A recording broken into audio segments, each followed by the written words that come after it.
নমস্কার, আশা করি আপনারা সবাই খুব ভালো আছেন আর আমরাও এখানে ভালো আছি। টুট্টুর ঘর সংসারের আরেকটি ব্লগে আপনাদের সকলকে স্বাগত জানাই। আজ রাত্রের ডিনারে একটুখানি পাস্তা বানাবো। আজ আর শুধু ময়দা না, আটা ময়দা মিক্স করা পাস্তাই বানাবো। একটুখানি টমেটো নিয়ে নিয়েছি আর সাথে একটু লাল ক্যাপসিকাম, পেঁয়াজ, কয়েক কোয়া রসুন আর কয়েকটা কাঁচা লঙ্কা। দাঁড়ান, ক্যাপসিকামটা অর্ধেকটা কেটে রেখে দিই। বোটা সমেত করেই কেটে রাখলাম, তাহলে দু একদিন থেকে যাবে, না হলে তো আবার নষ্ট হয়ে যাবে। পুরো ক্যাপসিকামটা দিয়ে দিলে আবার গ্রেভিটা অনেক বেশি হয়ে যায়। দুইজনের জন্য এতগুলো টমেটো লাগবে না, ওই 3টে মোটামুটি সাইজের টমেটো দিলেই হবে, তাহলেই পাস্তা সস অনেকটাই হয়ে যাবে।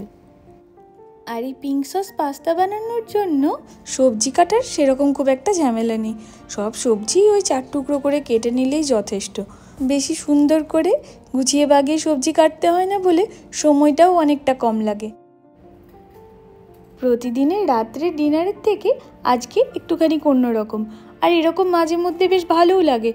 আর রুটি সবজি বানাতে যা সময় লাগে এটাতেও কম বেশি তাই, ওই মোটামুটি আধ ঘন্টা 40 মিনিটই যথেষ্ট।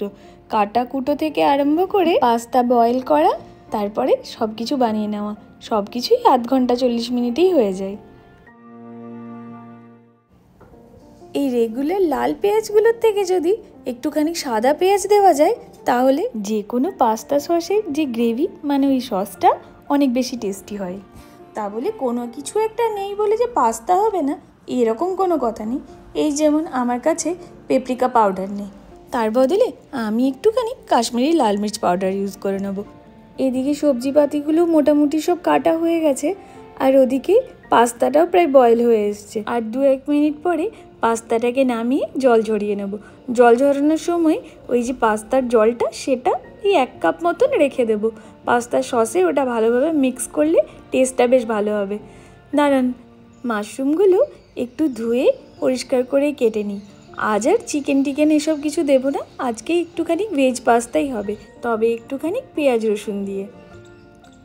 মাশরুমের এই বক্সটার মধ্যে একটা অনেক বড় মাশরুম, এরকম বড় বড় মাশরুম পাওয়াও যায়।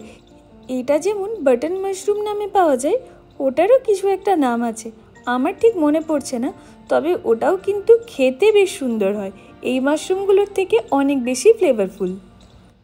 সব মাশরুমের স্টেমগুলো ইউজ করব না, কিছুটা ইউজ করব আর কিছুটা রেখে দেব। আগামীকাল দিনের বেলায় মাশরুম পেঁয়াজ ভাজার সময় ওটা ইউজ করে নেব। তবে এই ভেজ পিঙ্ক সস পাস্তা আর চিকেন পিঙ্ক সস পাস্তা দুটোর রেসিপি কিন্তু একই।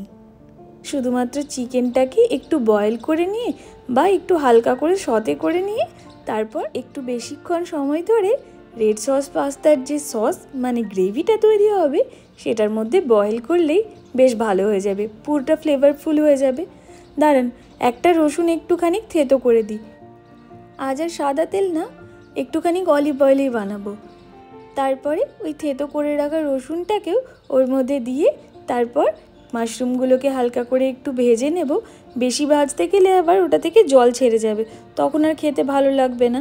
এরপরে ওই তেলের মধ্যেই রসুন, লঙ্কা আর কেটে রাখা পেঁয়াজ একটু নাড়াচাড়া করে তারপরে ওই যে ক্যাপসিকামগুলো ছিল সেগুলোও এখন সব দিয়ে দিলাম।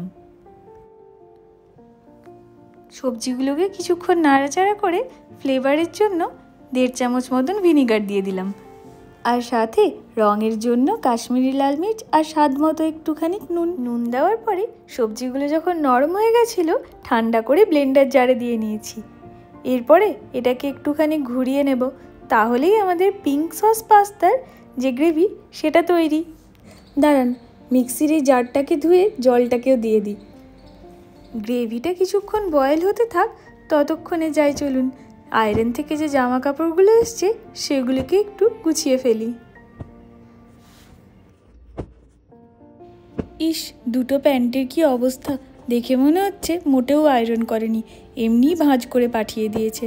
দাঁড়ান, একটুখানি আলাদা করে রাখি, পরের বারে যখন আয়রনে যাবে তখন আবার এই দুটোকে পাঠিয়ে দিতে হবে।